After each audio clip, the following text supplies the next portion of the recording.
Hey everyone, this is Cyril again, and I'm back for another video today. And today's video is all about Stringofhearts care. So the most frequent questions I get on my Instagram are always about Stringofhearts and how I care for them. So I decided to, answer some questions over Instagram, and I'll be recording it on today's video. So that was last week, and I wasn't able to record a video. Anyways, so let's start with some questions. Okay, first from Bounded by Roots. What soil mix and fertilizer do you use? And this is also related to another question from Duncan Feline Trussell, the brand of soil recommendations for Stringofhearts. Well, most of my I think 3 of them are still in their nursery pots, and I noticed that the soil mix is of course on a faster draining side. So it's mostly like cactus, succulent soil, and I see some perlite in there. I even see some fine parts of coconut fiber. But it really depends. I don't buy a specific brand. I just technically just grab what's convenient for me, and I mix my own soil. And I don't have a specific ratio. I just like eyeball it. So yesterday I did some mixing, and of course that will be like a part houseplant soil mix, a part of cactus succulent mix, some perlite. I even added some vermiculite because I have it on hand. Someone did tell me that, vermiculite can be dangerous, so be aware of that. What else? I also sometimes, when I have horticultural charcoal, I incorporate that and some orchid bark. I just make sure that it's just like my aroid mix. It's less chunky for my succulents, but I just want to make sure that everything's like fast draining, because Stringofhearts are succulents, so you want to make sure that they don't sit on water, they rot easily, and they prefer to dry in between waterings. Next question is from Gardner Knows. How often do you fertilize them? This is also related to the last question. During spring, summer, I do incorporate some form of fish fertilizer. I used to use the water that I get from the aquarium after you wash it. I call it like the fish poop water. So that was what I've been using for the past year. Recently I came across Marfilco, and I use that fertilizer every now and then as well. Technically, the rule that I follow is if it's growing season, spring, summer, up until early fall, you could fertilize them like every other week. Sometimes I do it every week, but on a weaker concentration. But technically, succulents don't really need a lot of fertilizing. But I guess I always thought that the fish poop water is kind of like organic. So these are not synthetic fertilizers that I use. So I always thought that I could get away with it. And I guess it's working, because the Stringofhearts are still alive for over a year. Next question is from Pacific Farm Life. How much to water, lighting, type of soil? Thank you. This is also related to another question by @Nipule. Soil type, when to water in detail. Mine has yellow drapes and dry ends. One of the first things that I learned for caring for plants for over a year now is just don't stick to a specific schedule. I follow my other friends use like moisture meters. For me, I just like eyeball it. When I see that the leaves are starting to wilt a little, I know that it's kind of thirsty, and then I double check by peeking into the top of the soil and actually sticking my finger on the pot. And others, since mine are just like on top of a ledge, most of the time I do eyeball it. So when I feel like it's lighter, you could also use that as an indicator. And I don't stick to a specific schedule. So another thing about this is like, I know that we guys do work, or even though for stay-at-home moms, you have to remember when. So when I was starting out, I always thought like, oh, Sunday is a watering day, and I always make sure that I water all the plants on a Sunday and thoroughly. But that didn't work. Of course, I tend to overwater, so that opened the door to pests, root rot. We can talk about this in another video. Probably the things I thought about this, like things that I learned over the course of almost 2 years for caring for plants that I wish I knew when I was a newbie. So maybe that's a good idea for our next video. And then lighting. Mine is on a southwestern facing skylight window situation. And it always gets like some afternoon light. I'll probably insert a clip somewhere on this video on how mine is set up. But yes, it does get a lot of light. I feel that the reason that it works out is because it gets a lot of light, so I could get away with overwatering a bit, because if you do tend to overwater, you have to make sure that the plant really gets a lot of light. And I think Tsunami's kinda... Next question is from @ovar.ruda. How old are these plants? Very impressive. So I got mine. I've always been on the lookout for like a trailing string of hearts. Kind of thirsty, I'm just gonna have coffee. And I got mine in about July of 2018, and I got them from Mickey's. So they really sell like a reasonably priced plant. I think it was just $12 back then, and it was like almost 2 feet long. So I grabbed 2. So right now, as of this video, they're about like a year and 4 months old by now, and they've reached like over 6 feet. One was over 8 feet already, but I had to trim it because, you know, it's starting to dangle on the floor. So that's the next question. Next question is about seed pods and seeds. So mine never had seed pods. I heard from my friends that for them to have seed pods, they have to be pollinated.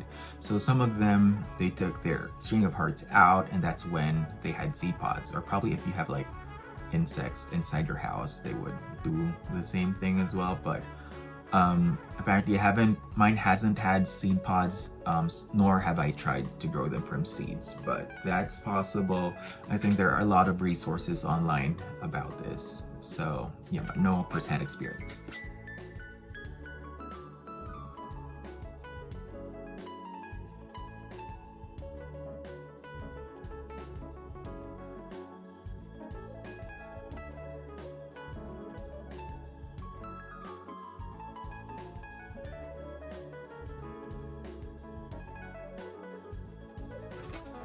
Next question is from @Katrina Learned. She says, do you detangle your string of hearts often or just let them be? Well, I detangle them from each other, but not necessarily to OC to keep every single strand going down. So yeah, when I do have time, I try to detangle them, but most of the time I just let them be. I just feel that they would, because they always have the tendency to like cling on to each other because they're trailing plants and that's what they do. So I just don't try to stress myself and detangle them all of the time. But when I first got them, I was so eager to like detangle them from each other and let everything trail down straight perfectly. But as I, you know, learned that they would do that eventually anyway, so I just stopped doing that. And the next question is from @Laura Senot. Why are the newest leaves so small? Is that normal? So basically, when you get your string of hearts, they've been grown on greenhouses, so they've had all these perfect conditions. That's why they have the size of leaves that they do. I discovered that mine always had like the fuller, bigger hearts that were like at least $1, I would say, $1 big. So the new leaves, they tend to be smaller because on my setup, like they are on top of a ledge. So the bottom leaves at the lower stems, they always get smaller. Smaller leaves because they don't get too much light. So that's probably why. So exposing the top part of the pot and so as the rest of the stems will encourage them to grow bigger leaves. And I'm not so sure, but humidity might also play a role in that. So. Next question is it's from @TheBoredWife. How do you keep them alive? Well, I would say that once you find a happy place for them where they get ample light, water, air circulation, and all those factors like fertilizer and things like that, you don't move them. Cause that's probably why I keep mine on the ledge, because It prevents them from getting overwatered by no one else but me, and they get an ample amount of sunlight all throughout the year. So I learned that they're happy there, so that's why I don't make much changes, and they just stay alive. Next question is from @Planttips Provo. How do you keep the top of the pot full? And this is also in relation to the question of @Jessa Mins, which is my propagation struggles, and also related to the question of @Welcome to the Jungle, propagation methods that I recommend. So how to keep the top of the pot full, that is to consistently propagate or encourage your strings to branch out. So there are several techniques or ways. One is simply getting another strand, putting it in circles on top of the pot and pinning all those stems, partly covering it with soil to encourage for it to branch out. That's a good trick. Or just trimming the bottom stems and like plucking them back into the pot. That should also work as well. Propagation struggles. My primary recommendation for my string of heart propagation, well, I haven't done much of string of hearts propagation, but when I do, I always put it in water. Later on, I'm going to show you a clip of my silver glory that I'm propagating in water right now. This is in relation to the propagation struggles that Jessa asked. Even though you have like a fuller pot, because of the stems being weighed down by gravity, it tends to like choke some of the stems, and I noticed that on my silver glory. So the parts that are near the soil, they started drying up, probably because they were choking on the lip of the pot, for example. So this is the pot that I made for my friend Mia. If the strand is over here, of course gravity would pull it out and weigh it down, so it's kind of choking the stem, so eventually it will dry up and die. So what I did was I cut it up, and then I tried directly putting them in soil, and they would survive because apparently they are easy to root, and then the others I stuck in water, and I'm gonna show you some videos of that. So here's an example of my silver glory propagation, well, with some Hoya. I tied them on a string to prevent them from toppling over, and then now they've been rooting in water for some time. So this one has even some, some flowers.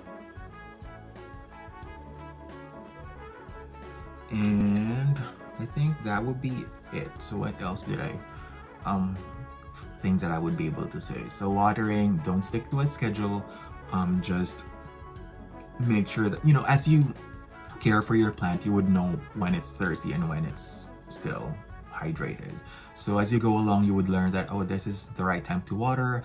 I would suggest not to stick to a specific schedule and know your watering habits. And then about light, give it the most light that you can. These are succulents, and mostly they would really thrive best outside, but of course, because of weather conditions, you wouldn't be able to give those to the plant all the time. So give it a spot in your home where you get where it can get most of the light all throughout the year.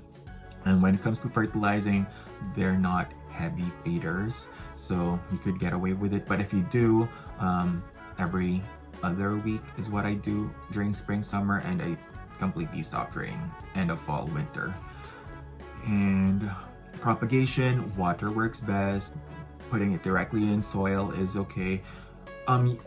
This is something that I always commit. Like when I do water propagation, I sometimes tend to forget about, refreshing the water. So do that. The earlier stage of your propagation, you have to do it as often as you can. So if possible, like twice a week, once a week. Then as the roots are established, you could somehow get away with it because it's, kind of like established already. And then right now I noticed that my string of hearts, the leaves are just yellowing out of nowhere. That's probably their reaction to the change in weather and temperature. So don't be completely bothered unless all the leaves fall off, I guess. So you have to understand, the cycle of life. The older leaves really have to go. There are plants, well, some of my plants, for over a year, they don't really shed leaves, but Others are just like, oh, it's a little bit cold, I'm gonna yellow and die, just like this anthurium right now. So I guess that will be what I have to share today about Stringofhearts care. And if you have more questions or suggestions on what videos I have to do next, please do comment below. I do read them, and I appreciate you taking your time to comment and watching the videos. And like this video, give it a thumbs up if you do like it. If you don't, just don't do a thumbs down. I'm kidding. But yeah, thank you and have a great day. Bye-bye.